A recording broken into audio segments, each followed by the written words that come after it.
La chronique bourse, la quotidienne Zone Bourse, Anthony Bondin.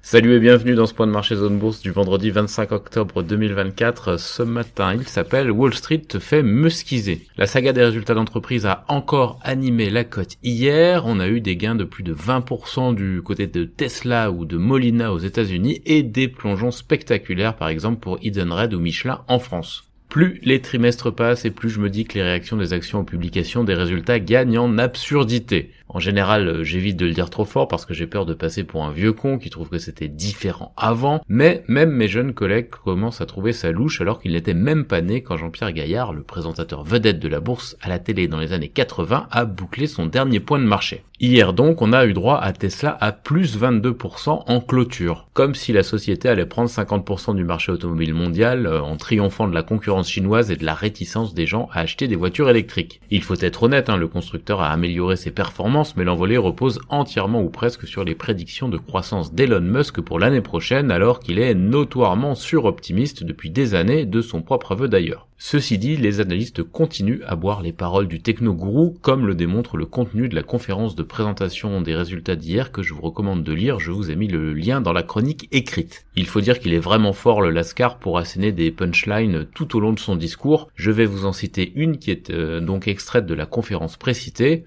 À un moment, Elon Musk a dit « En fait, je pense que si vous regardez les entreprises de véhicules électriques dans le monde entier, à ma connaissance, aucune entreprise de véhicules électriques n'est rentable et à ma connaissance, aucune division de véhicules électriques d'une entreprise d'un constructeur automobile existant n'est rentable. Il est donc remarquable que Tesla soit rentable malgré un environnement automobile très difficile et ce trimestre est en fait un trimestre record pour nous. Plus 22% à la sortie donc avec la promesse de 20 à 30% de croissance des ventes de véhicules l'année prochaine. Ça c'est la promesse qui a été formulée par Elon Musk, même s'il la considère lui-même comme étant un petit peu optimiste. Le ruissellement positif de Tesla a failli fonctionner pour le reste des marchés actions avant d'échouer. D'ailleurs en Europe, heureusement que la séance boursière n'a pas duré 10 minutes de plus hier parce que plusieurs indices auraient terminé en baisse. Le CAC 40 par exemple a préservé seulement 0,1% de gain après avoir pris près de 1% plus tôt dans la journée. Et encore, les gens ont un petit peu confondu Kering et LVMH avec Hermès, sans quoi le rouge était de mise. Et oui, parce qu'Hermès a débarqué avec son défibrillateur hier matin en publiant de bons chiffres qui ont ramené à la vie plusieurs de ses concurrents. Il fallait bien ça pour contrer les plongeons de 15% d'Edenred et de 8% de Michelin après des résultats ratés. Reste qu'une séance où la plus forte hausse du CAC 40 est Renault sur un gain de 4% est nécessairement une séance un petit peu étrange. Renault, c'est le Tesla du pauvre, ai-je d'ailleurs entendu hier soir. Bon alors c'est un peu faux, mais c'est quand même assez bien vu. Du côté des États-Unis, Tesla a donc permis au S&P 500 de signer sa première hausse de la semaine, mais par une toute petite marge, l'indice a gagné 0,2%. Le Nasdaq 100, lui, il en a davantage profité en prenant 0,83%. Par contre, le Dow Jones s'enchaîne une quatrième séance dans le rouge. Il a été trahi par Honeywell et IBM qui ont perdu respectivement 5 et 6% après des résultats trimestriels qui ont été mal accueillis. Au-delà de l'effet Tesla de la veille, les deux échéances qui focalisent l'attention des marchés à partir de maintenant sont d'une part la séquence de résultats trimestriels de 5 des 7 magnifiques entre le mardi 29 et le jeudi 31 octobre. On va avoir dans l'ordre Alphabet mardi soir, Microsoft et Meta mercredi, puis Apple et Amazon jeudi.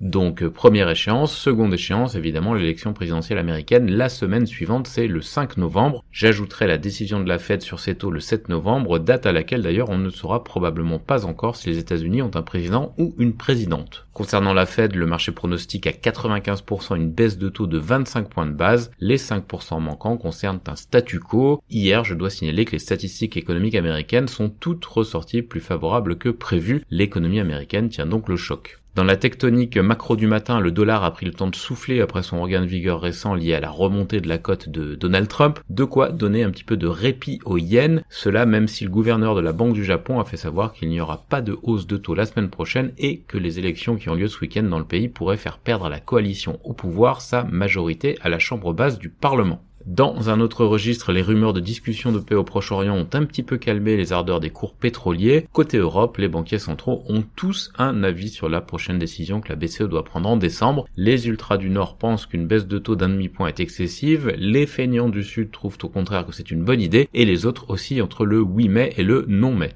Côté Asie-Pacifique ce matin, la baisse de 0,9% affichée par le Nikkei 225 sonne le glas d'une semaine positive pour le marché japonais. Du côté de la Chine, par contre, on continue à rebondir après plusieurs séances de consolidation consécutives à l'explosion haussière des indices depuis le début du mois de septembre. La Corée du Sud, Taïwan et l'Australie progressent légèrement pour terminer la semaine et l'Inde perd 0,6%. Les indicateurs d'avance européens, ils sont plutôt baissiers à l'heure où je vous parle. Dans l'actu des sociétés, on a encore beaucoup de résultats partout sur la planète finance. On commence par la France. Les bénéfices de Sanofi au T3 dépassent les prévisions du marché grâce aux ventes de vaccins. Safran a relevé son objectif de résultat mais a abaissé celui de chiffre d'affaires en 2024 après la forte croissance de son activité cet été. Vinci est en petite croissance au T3 mais le groupe a quand même confirmé ses prévisions sauf si la taxe exceptionnelle du gouvernement venait frapper la société. Unibail-Rodamco s'attend à un bénéfice ajusté par action dans le haut de la fourchette de ses résultats pour 2024. Accor a légèrement dépassé les attentes au T3. Bolloré a publié un chiffre d'affaires en légère hausse au T3 porté par Vivendi. Par contre, on a des avertissements à nouveau sur Rémy Cointreau et sur Valeo.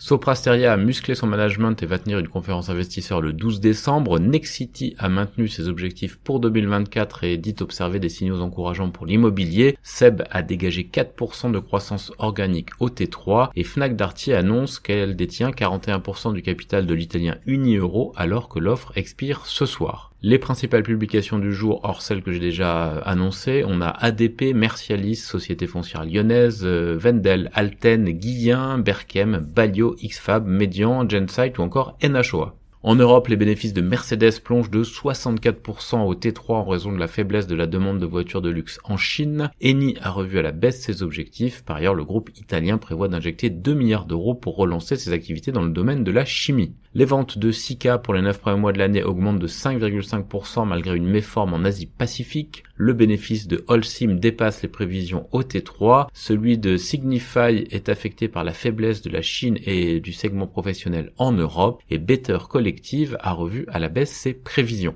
On a aussi Allianz qui cherche un partenaire pour sa filiale de gestion d'actifs, BP qui finalise le rachat de l'entreprise commune d'énergie solaire Lightsource BP et Proximus qui vend ses activités de centre de données à Data Center United pour 128 millions d'euros. Enfin, AliExpress prévoit d'étoffer ses équipes en Pologne, qui est un marché clé pour le groupe chinois. C'est une mauvaise nouvelle pour Allegro, note Alpha Value. Sur l'agenda des publiés européennes, on a donc Sanofi, Safran, Porsche, Mercedes, Holcim, Eni, Sika, NatWest, Hexagon, Epiroc ou encore SGS. En Amérique du Nord, les valeurs qui progressent post-séance hier soir après leur trimestriel, on avait notamment Deckers Outdoor plus 13,6%, Western Digital plus 9%, Resmed plus 6%, L3 Harris plus 4,5% et Capital One plus 4,5%. À l'inverse, les valeurs qui reculaient post-séance après leur trimestriel, on a Dexcom moins 4%, Edwards Life Science moins 4% et Hartford Financial moins 3%. Capri, c'est fini, la justice américaine refuse le rapprochement entre Coach, le holding s'appelle Tapestry, et Michael Kors, dont le holding s'appelle Capri Holdings, Capri qui chutait très lourdement hier après cette annonce. Las Vegas Sands va dépenser 8 milliards de dollars pour agrandir le complexe MBS à Singapour. Selon certaines sources, JBS et Sigma se disputent les 3 milliards de dollars de Kraft Heinz dans le secteur des hot dogs, et selon le Wall Street Journal, Solventum étudierait la possibilité de vendre ses activités dans le domaine de la filtration. On a aussi une rumeur de Reuters,